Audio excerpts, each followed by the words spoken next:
Hi everyone, this is Molly from Colorful Freshwater Fish Tanks, and I am making a video about creating a fish tank for a betta with extremely delicate fins. And this is my example tank. This is my 8-gallon top fin Dazzle tank, which I bought from PetSmart. And I had to rescape this tank many times so that it would not tear the fins of my red Veiltail Betta, who you can see in there. His name is Zuko. He's named after the character from Avatar: The Last Airbender.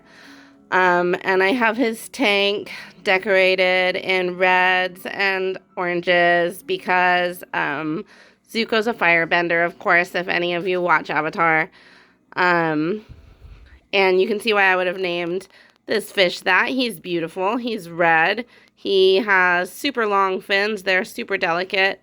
You can see that his top fin is slightly curled at the end.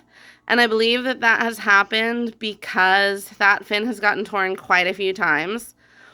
Like I said, I had to redesign this tank several times before finally getting it right for this particular fish. So let me walk you through some of the redesigns that I did.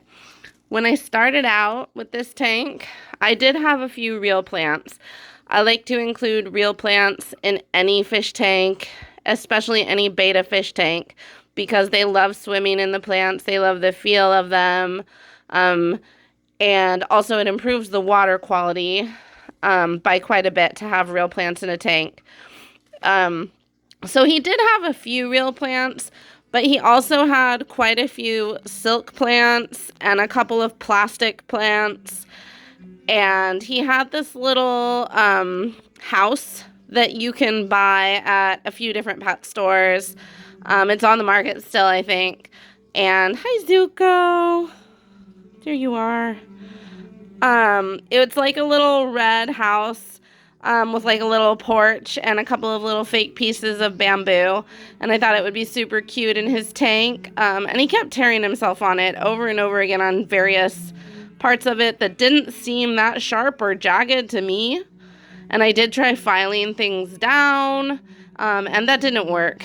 So eventually, after a couple of different redesigns, we reached the place we're at now, where he has only real plants in his tank other than his little suction cup betta bed leaves, which he really likes because he needs to rest frequently because he has long, heavy fins. So he has an Amazon sword here, and then attached to this rock he has a small Anubias, and then here he has a couple of pretty big Java ferns also attached to rocks. And he loves all of them.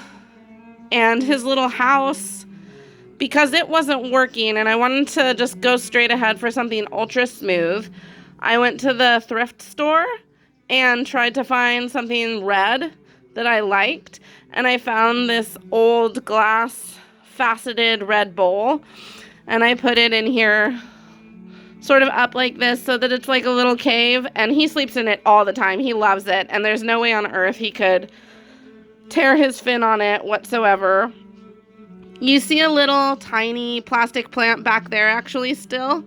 That plant is attached to the sponge filter that I added to this tank. This tank, the Top Fin Dazzle, like I said, this is the 8-gallon one. It has an integrated filter. You can see the slots in the back wall, and those pull water into them, and then it falls out of this waterfall part of the filter in the top left here. And it's not too bad a filter, but it's kind of weak, especially for such a deep tank. There's Zuko inside his little bowl. And so I added the sponge filter, especially to create surface agitation so that there wouldn't be like nasty stuff growing on the surface. And so I just have the bubbles turned down pretty low so that it doesn't create too much of a current in the water, because Zuko is not the strongest swimmer on the planet. But it's a little bit more than just having the integrated filter, which I was finding was not enough. So yeah, this is the Aqueon mini beta sponge filter, and you can get them either attached to like a little fake volcano or this little fake plant. In this 8-gallon tank, I use an Aqueon 50-watt preset heater, and it's preset to turn off at 78 degrees. And I, knock on wood, I have never had one that malfunctioned, but occasionally heaters can malfunction, especially if your house has like a power surge or something like that. And so I also have a thermometer so that I can keep track of the temperature. You can see it's kind of between 75 and 79 right now. So it's important to me to be able to keep track of the temperature on any tank that I have a heater inside of, because it's always a little bit of a risk using a heater, but they need them because they need their water to be around 78 degrees for the betas. Hi, Zuko. Hi, pretty boy. He's so red that you can barely see him inside of that bowl.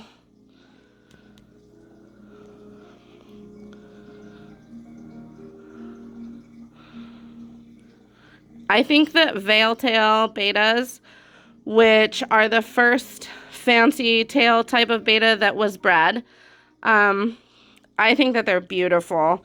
Just the classic blue Veiltail or red Veiltail.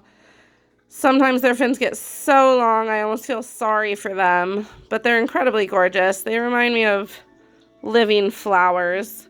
Well, I mean, I guess all flowers are living, but they remind me of flowers in animal form. One last thing I wanted to mention. So this tank with its built-in filter comes with a couple of cartridges for the filter, but I just decided to change that out for filter sponge, which is what I do with most of my filters. I just get big pieces of filter sponge off of Amazon, and I cut them to fit into where the cartridge would go. And that's been working really well in this filter, and I was actually able to shove a little piece of filter sponge into the waterfall, the output part of the filter as well, just so that I can be absolutely certain that Zuko doesn't decide to swim in there and get all beat up inside the back of the tank. He's so beautiful. So that's always an option with most hang-on back filters, most internal power filters, and most built-in filters and tanks. You can switch the filter media out for something so that you don't have to keep buying cartridges over and over as they wear out. And you don't have to have charcoal in your tank all the time, which is linked to some pretty serious health defects in fish. So anyway, that is my video about creating a tank for a beta who has very long, delicate fins that get torn and snagged on everything all the time. So I recommend taking some of these suggestions. The real plants are the most important thing. They don't actually need like a little cave or anything, especially if they do have enough plants that they feel secure. So you don't even need to go to the trouble of finding them in a little cave if you don't want to. Anyway, say bye, Zuko.